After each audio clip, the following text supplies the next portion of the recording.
Johnny Carson revealed the 9 Golden Age stars he couldn't stand because of their racism. For 30 years, Johnny Carson welcomed Hollywood's biggest names onto The Tonight Show, creating moments of laughter and conversation that became part of American culture. His easygoing charm and quick wit made every guest feel welcome, and viewers trusted his judgment about the stars who sat in that famous chair. But according to those who worked closest to him, Carson kept a private list of guests he genuinely couldn't stand. Not because of ego clashes or difficult personalities, but because of their documented racist attitudes. Johnny was the ultimate professional, revealed a former Tonight Show producer who worked with Carson throughout the 1970s and 80s. He would smile and joke with guests on camera.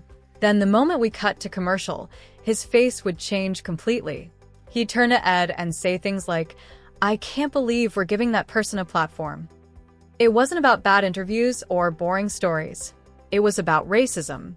In his later years, Carson became more willing to discuss the celebrities whose racial attitudes had disturbed him throughout his career. The stories he shared with close friends and colleagues painted a troubling picture of beloved icons whose carefully maintained public images concealed systematic discrimination and prejudice. Most shocking were Carson's observations about the dancing legend who refused to perform with music, black partners, while selling herself as America's sweetheart, and the child star who grew into an adult enforcing music, discriminatory hiring practices, while serving as a diplomat representing American values. These weren't just celebrities with outdated language or uncomfortable views from a different era. According to Carson and documented evidence from multiple sources, these were people whose racism had real consequences, blocked opportunities, destroyed careers, and shaped an industry that reflected their prejudices. Music back to millions of viewers who never knew the truth. But first, we need to understand why the first name on Carson's list surprised even the Tonight Show staff, who thought they knew everything about Hollywood's golden age, because she seemed like the last person who would harbor such views. Starting with number 9. Number 9, Ginger Rogers, the dancer who refused black partners. When Ginger Rogers appeared on The Tonight Show, viewers saw one of Hollywood's most beloved stars, the elegant dancer who partnered with Fred Astaire in 10 classic films. The wholesome beauty who represented grace and sophistication to millions. Her dancing brought joy to audiences around the world, and her girl-next-door charm made her seem like the embodiment of American values, what audiences didn't see. According to documented accounts from USO personnel and production staff, was Rogers' systematic refusal to perform with or alongside black dancers throughout her career. During World War II, Rogers participated in USO tours, entertaining troops overseas. According to multiple documented accounts from USO coordinators, Rogers refused to perform in shows with integrated casts. A 1943 incident in North Africa became notorious among USO staff, when Rogers allegedly walked out of a rehearsal after discovering black performers were included in the lineup. The show had to be reorganized with Rogers performing separately from the integrated segments. At RKO Studios throughout the 1940s, Rogers wielded considerable power over her productions. According to studio production memos discovered decades later, Rogers personally vetoed the casting of black dancers in several of her films. A 1946 memo documented Rogers objecting to integrated dance sequences in a musical production, insisting that all background dancers be white. Multiple crew members who worked on Rogers' films in the 1940s and 50s documented her refusal to share dressing room facilities with black performers. According to their accounts, Rogers would demand separate entrances and facilities, even for brief scenes, filmed on different days. The contrast with her dancing partner Fred Astaire was stark. Astaire, while having his own limitations, eventually worked with black dancers and choreographers. Rogers never did, maintaining her segregated approach throughout her entire career. Carson noticed Rogers' discomfort during a 1970s Tonight Show appearance when the conversation turned to changing entertainment demographics. According to a producer who was present, Rogers quickly changed the subject and became noticeably tense, refusing to engage with questions about the industry's evolution. Rogers' behavior toward black performers extended to public events. Multiple witnesses documented incidents where Rogers refused to be photographed with black performers at industry functions, always finding excuses to leave before group photos that included integrated casts. What made Rogers' racism particularly disappointing was how it contradicted the joy and inclusiveness her dancing represented on screen. She made millions believe in the magic of dance, while ensuring that magic remained exclusively white. Rogers' documented pattern of refusing to perform with black dancers, blocking their casting, and maintaining segregated facilities showed how America's dancing sweetheart drew a color line that her public image never revealed. But if Rogers represented gentile exclusion on the dance floor, Carson's next problematic guest brought systematic discrimination to family entertainment. Number 8. Gene Autry, the cowboy who segregated his empire. When Gene Autry appeared on The Tonight Show, viewers saw America's beloved singing cowboy, the family-friendly Western star who embodied wholesome values and the cowboy code. His movies and television shows taught children about honor, courage, and doing what's right. His business empire, including radio stations and the California Angels baseball team, seemed to represent the American dream. What audiences didn't know, according to documented business records and employee testimonies, was that Autry used his considerable power and wealth to maintain systematic racial segregation across his entertainment empire. Autry owned multiple radio stations throughout the American music West from the 1940s through the 1970s.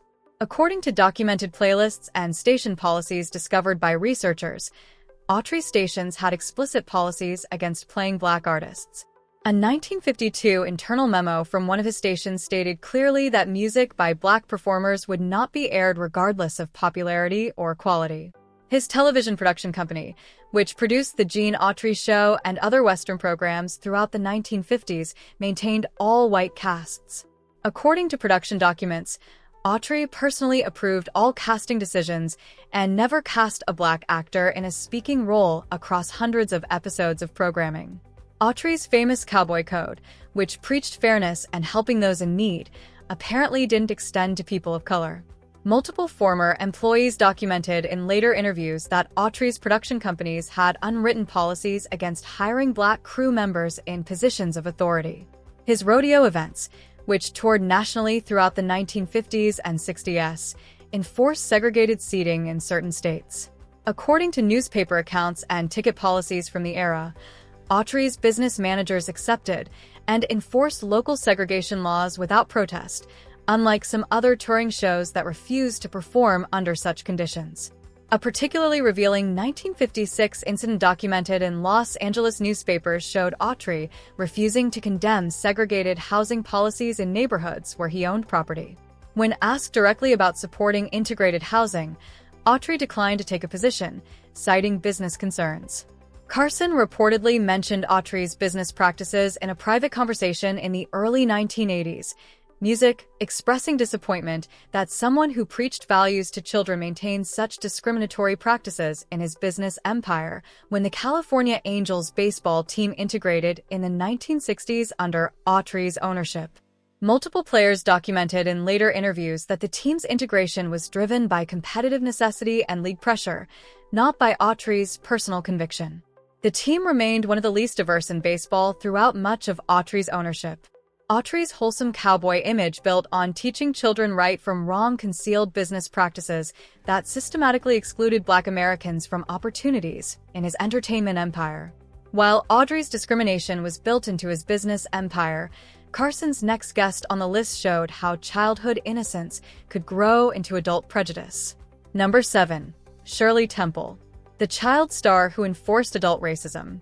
When Shirley Temple appeared on The Tonight Show in the 1970s, viewers saw America's most beloved former child star, the dimpled princess who had brought joy during the Depression, the woman who served as U.S. ambassador representing American values abroad. Her transition from child star to diplomat seemed to embody the best of American achievement. What audiences didn't see, according to documented production records and employee testimonies, was how Temple used her power as an adult producer and executive to enforce discriminatory hiring practices in television production. In the 1960s, Temple became a producer and executive at NBC, developing family programming. According to production documents from Shirley Temple's storybook and other projects she controlled, Temple maintained notably homogeneous casting across multiple productions. Network diversity music reports from the era show Temple's productions hired significantly fewer minority performers than comparable programs. Music. Multiple crew members who worked on Temple's 1960s productions documented in later oral histories that Temple personally approved all casting and maintained what they described as unspoken music racial preferences. According to their accounts, Black actors were rarely auditioned for her productions. And when they faced significantly higher scrutiny, music, than white performers. A particularly troubling pattern emerged in Temple's personal life that reflected her music professional practices.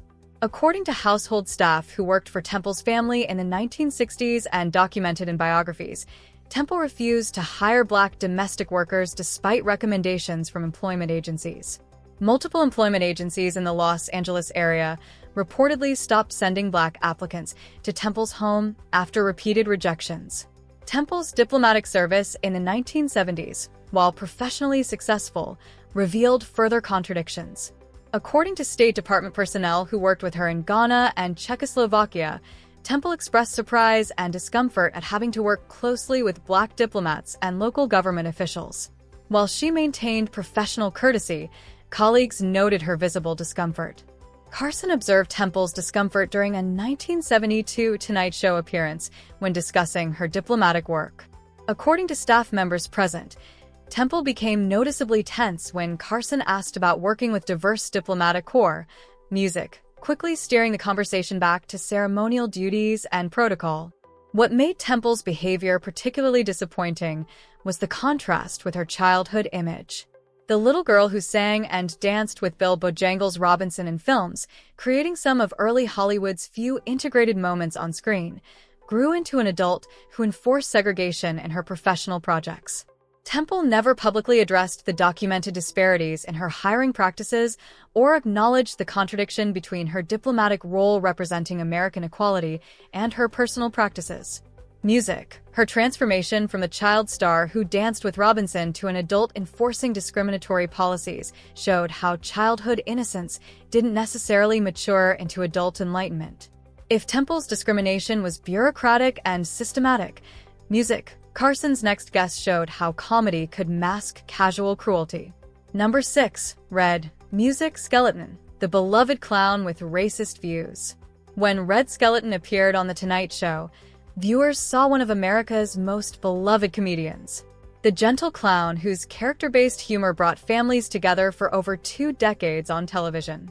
His reputation as one of the nice guys of comedy, his charitable work, and his emotional farewell from television in 1971 seemed to prove he music was exactly the kind soul he appeared to be. What audiences didn't know, according to documented crew testimonies and production records, was that Skelton's nice guy image concealed attitudes and behaviors that made him one of Carson's least favorite guests. The Red Skelton Show ran from 1951 to 1971, producing over 600 episodes across 2 decades.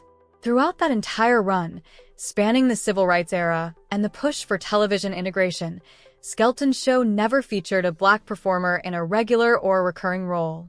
According to network diversity reports compiled in Music, the 1970s, Skelton's show was among the least diverse programs on television. Multiple writers who worked on Skelton's show documented in later interviews that proposals for integrated sketches or Black guest stars were consistently rejected. According to their accounts, Skelton personally reviewed all casting decisions and showed a clear pattern of preference for all white casts. A 1965 incident documented by CBS staff became notorious within the network. When network executives suggested Skelton consider featuring Black comedians as guests, similar to other variety shows of the era, Skelton allegedly responded that his audience expected a certain type of entertainment, and he wasn't going to change his format. Crew members who worked on Skelton's show documented instances of Skelton using offensive language backstage when frustrated or angry. According to multiple accounts compiled by researchers decades later, Skelton would use slurs casually in private settings, behavior that contrasted sharply with his gentle on-screen persona. Carson noticed the disconnect, music, during Skelton's Tonight Show appearances. A producer recalled that Skelton would sometimes make comments during commercial breaks that revealed attitudes Carson found troubling. After a 1972 appearance, Carson allegedly told staff he was disappointed to discover music that one of comedy's nice guys wasn't so nice after all. What made Skelton's behavior particularly disappointing was how it contradicted his public image. The clown who preached kindness and brought joy to millions apparently couldn't extend that kindness across racial lines.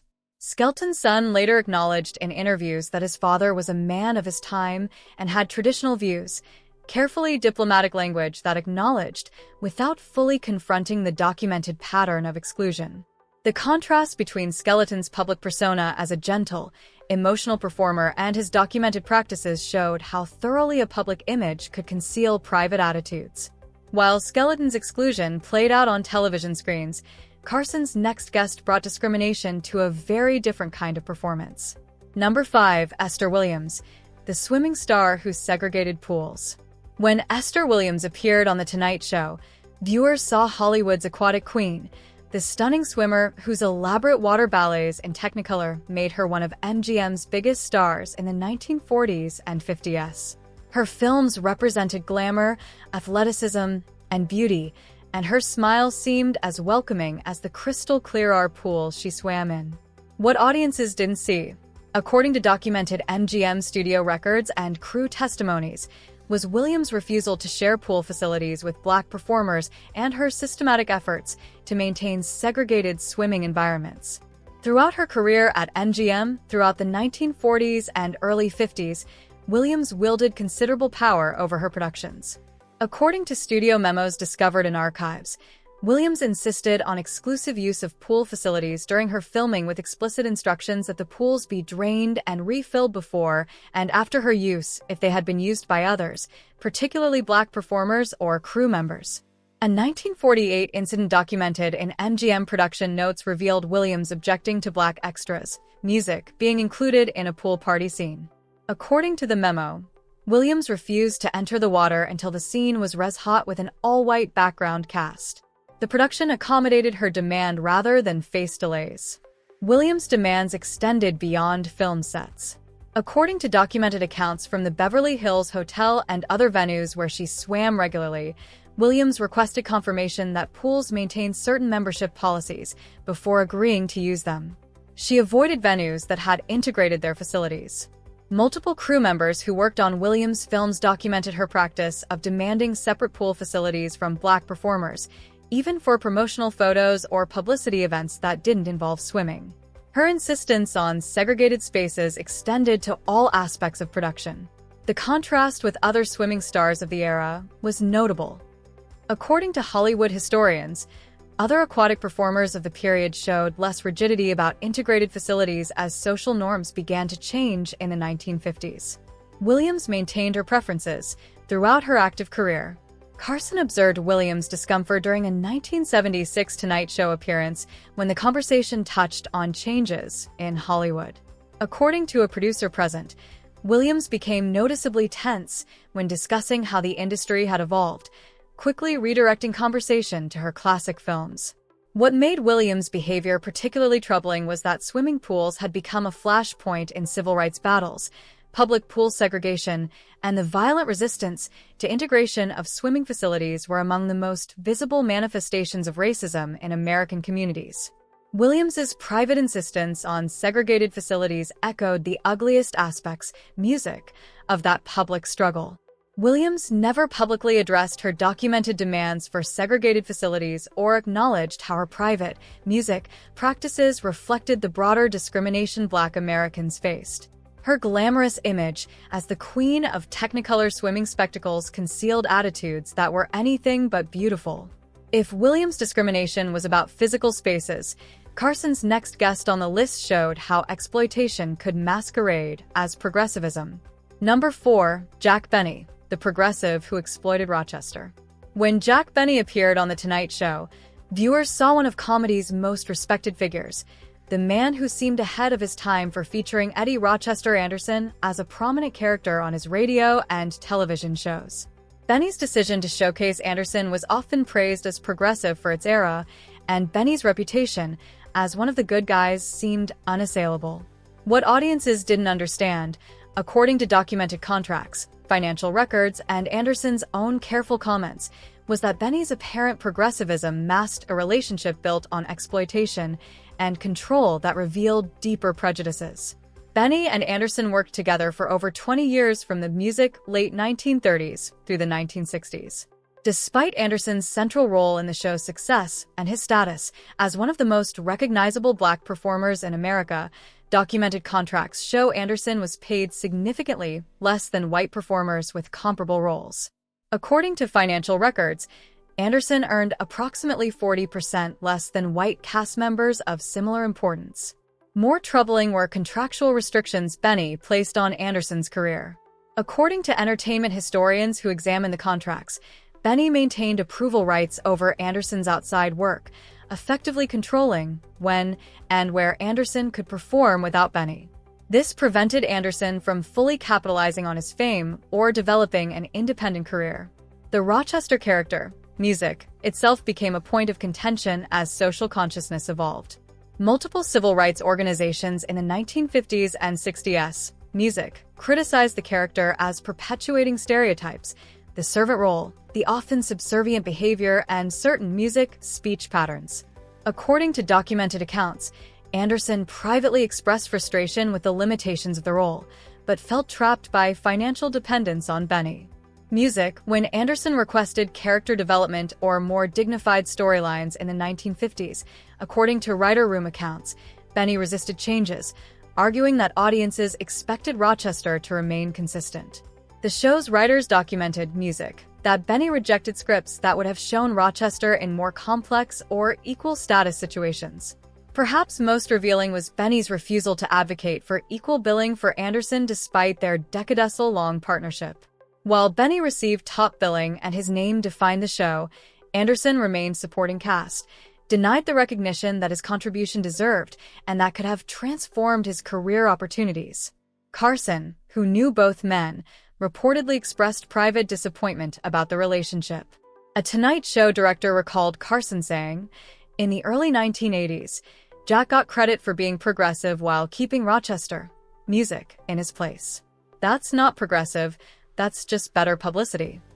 Anderson himself, ever the professional, rarely criticized Benny, music, publicly. But in a 1970 interview conducted shortly before his death, Anderson carefully noted that he could have done more if circumstances had been different, a diplomatic acknowledgement of restrictions he'd endured. What made Benny's behavior particularly insidious was how his reputation for progressivism gave him cover. Because he featured a Black performer prominently, he was praised. While the exploitative nature of that relationship went unexamined for decades, Benny never acknowledged the financial disparity, the contractual control, or the limitations he placed on Anderson's career and character development. He accepted praise for progressivism while maintaining a fundamentally unequal relationship. His reputation as one of comedy's good guys obscured a relationship that examined closely revealed music attitudes and practices that were anything but progressive. While Benny's exploitation was wrapped in apparent progressivism, Carson's next guest showed how America's sweetheart could harbor systematically exclusionary attitudes. Number 3. Doris Day, the sweetheart who excluded Black actors. When Doris Day appeared on The Tonight Show, viewers saw America's perpetual sweetheart, the wholesome blonde whose romantic comedies and musicals defined an era. Her girl-next-door charm, her pure image, and her reputation as Hollywood's professional virgin made her seem like the embodiment of innocent American values. She was someone's daughter, someone's sister, everyone's idealized neighbor. What audiences didn't know, according to documented production records and industry testimonies, was that Day used her considerable star power to maintain systematically segregated casting throughout her career, never once appearing opposite a Black romantic lead in any of her 39 feature films.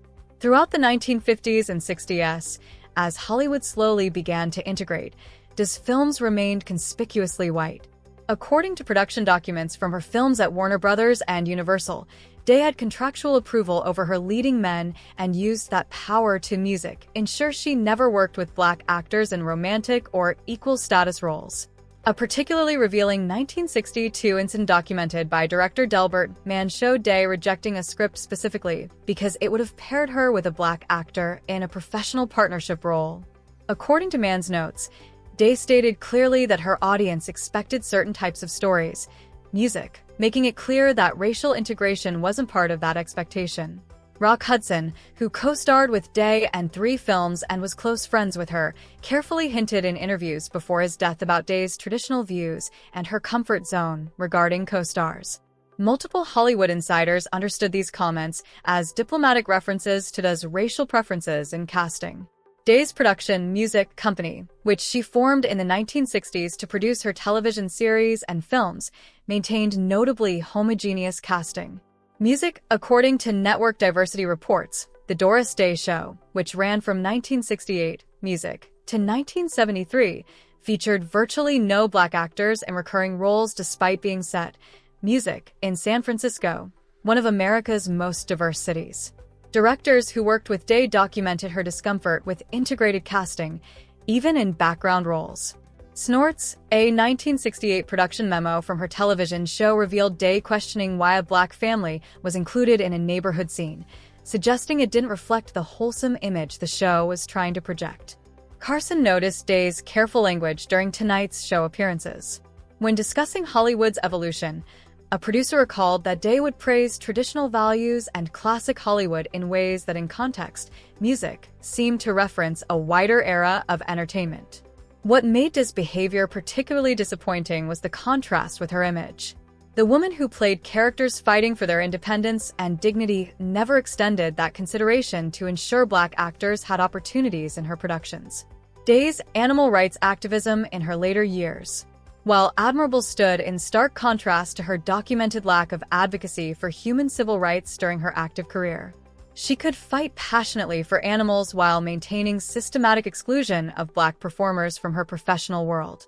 Day never publicly addressed the racial homogeneity of her films and television show or acknowledged her documented resistance to integrated casting. She remained America's sweetheart, her image protected by nostalgia that overlooked the exclusion built into her body of work. Her wholesome image concealed a career built on maintaining a very specific, very white vision of American romance and comedy. If Day's discrimination was about romantic leading men, Carson's next guest showed how glamour could disguise systematic social segregation. Number 2, Lana Turner, the glamour queen who refused integration. When Lana Turner appeared on The Tonight Show, viewers saw Hollywood royalty, the glamorous star whose beauty and tumultuous personal life made her one of the most fascinating figures in entertainment. Her talent, her style, and her ability to captivate audiences made her seem like the ultimate movie star. She was the sweater girl, music, who became a legend. What audiences didn't see, according to documented accounts from industry events and production staff, was Turner's systematic refusal to be photographed with or professionally associated with black performers in ways that might suggest equality or social integration. Throughout her career spanning the 1940s through the 1970s, Turner maintained strict protocols about public appearances. According to publicists who worked with her, documented in Hollywood histories, Turner would not be photographed with black co-stars at premieres or industry events. She would arrive and leave separately or position herself away from integrated group photos, a particularly notorious 1957 incident documented by multiple witnesses occurred at an Academy Awards ceremony. Turner was scheduled to present an award with Sidney Poitier. According to backstage accounts, Turner requested a change to the presentation format to avoid standing next to Poitier during the presentation. When her request was denied, she allegedly presented the award with visible discomfort, leaving the stage immediately rather than engaging in the typical winner congratulations. Production staff on Turner's films documented her demands for separate transportation and dressing facilities from black cast members, even for films where black actors had minor roles filmed on different days. According to crew accounts, Turner's requirements for segregated spaces created logistical challenges and added costs to productions. Turner's daughter, Cheryl Crane, hinted carefully in her memoir about her mother's old-fashioned views and traditional sensibilities. Diplomatic language that those in Hollywood understood referred to racial attitudes. Crane described growing up in a household where certain topics weren't discussed and certain attitudes were simply accepted as normal. Multiple industry events documented Turner leaving early or avoiding areas where Black entertainers were present. According to accounts from the 1960s, Turner would attend parties and award shows, but carefully navigate spaces to avoid integrated socializing. Music, a practice subtle enough that public audiences never noticed, but obvious to industry insiders. Carson observed Turner's discomfort during Music, a 1974 Tonight Show appearance when Black musician Stevie Wonder performed. According to staff members present, Turner became noticeably tense during Wonder's performance and requested to Music leave through a different exit to avoid backstage interaction. What made Turner's behavior particularly troubling was how her glamorous image concealed these attitudes. She was photographed, celebrated, and admired as Hollywood royalty while maintaining social segregation that reflected the ugliest aspects of that royal mindset. Turner never publicly addressed her documented pattern of avoiding professional and social integration or acknowledged the contrast between her glamorous public image and her private practices. Her Hollywood royalty status was built on maintaining boundaries that ensured certain people remained subjects rather than equals. But if Turner's segregation was social and professional, Carson's final entry on this list represented perhaps the most painful revelation of all. Number 1. Judy Garland. Dorothy with a racist reality. When Judy Garland appeared on The Tonight Show, viewers saw perhaps Hollywood's most sympathetic figure. The tragic star whose struggles with addiction and exploitation made her a figure of compassion. Dorothy from The Wizard of Oz, the voice behind Over the Rainbow, the woman who survived Hollywood's cruelty to become a gay icon and symbol of survival against the odds. Her vulnerability made her seem incapable of inflicting pain on others, especially marginalized communities. What audiences didn't know, according to documented accounts from musicians, crew members, and production staff, was that Garland's victimhood didn't translate into empathy for others facing discrimination. Her private use of slurs and her professional practices revealed attitudes that shocked those who worked closest with her. Despite performing alongside Lena Horne in the 1943 film Thousands Cheer and publicly praising Horne's talent, Garland never advocated for equal billing or equal treatment for Horne. According to MGM Studio Music Records, Garland had approval rights over publicity materials and never pushed for Horne to receive comparable recognition despite Horne's contributions to films they shared. Multiple musicians who worked on Garland's 1960s concert tours documented disturbing incidents in their memoirs and interviews. According to their accounts, Garland would use racial slurs backstage when she was frustrated or under the influence, particularly when criticizing musicians' performances or discussing other entertainers. The casualness of her language shocked younger musicians who had grown up admiring her.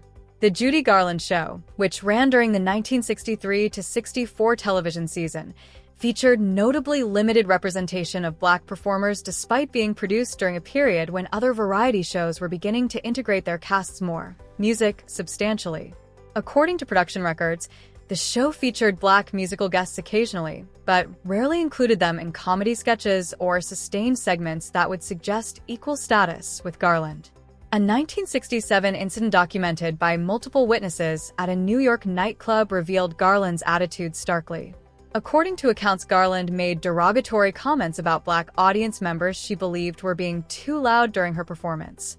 Her comments, overheard by staff and other patrons, were reported in industry gossip columns of the era, though usually in coded language that protected her image. What made Garland's behavior particularly painful was the betrayal of her symbolic status as a gay icon, someone who represented survival and resilience for marginalized communities.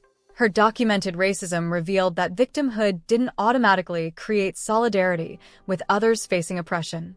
She could be exploited by Hollywood and still harbor prejudices against Black performers. Carson, who interviewed Garland multiple times and witnessed her struggles, reportedly expressed deep disappointment when learning of her documented behavior. A Tonight Show producer recalled Carson saying, "Music, we want to save Judy from her demons, but what about the demons she showed to others?" Multiple Black performers who worked with Garland in her later years described the complex experience of admiring her talent while experiencing or witnessing her casual racism. They felt conflicted about exposing someone so publicly vulnerable, which partly explains why these accounts remained largely private. Music during her lifetime. Garland's daughter, Laura Luft, carefully acknowledged in her memoir that her mother had complicated music views and came from a different generation. Diplomatic language that hinted at attitudes without fully confronting them. The most troubling aspect of Garland's story is how thoroughly her tragic narrative protected her from accountability. Because audiences saw her as a victim, they couldn't imagine her victimizing others. Her suffering became a shield that prevented examination of how she treated those around her. Garland died in 1969 without ever publicly addressing her documented use of slurs or her failure to advocate for equal treatment of Black performers. Her legacy as a tragic icon remained intact, her racism largely unreported and unexamined. The woman who played Dorothy, searching for a place over the rainbow where troubles melted away, apparently couldn't imagine that place, including everyone. Her journey down the yellow brick road was meant for some people and not others. These weren't isolated incidents or simply products of a different era's norms. These were deliberate patterns of discrimination by powerful people who used their status to maintain racial segregation in entertainment.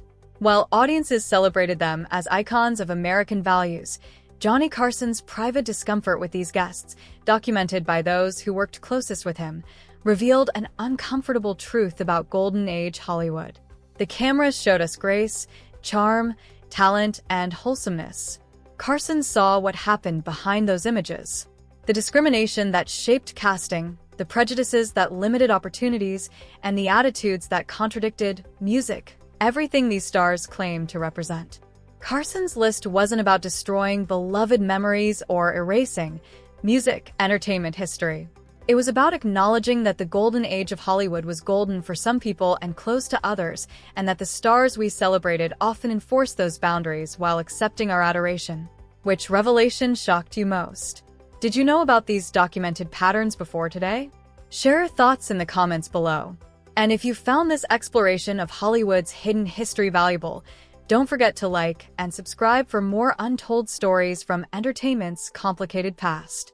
Thanks for watching. See you in the next one.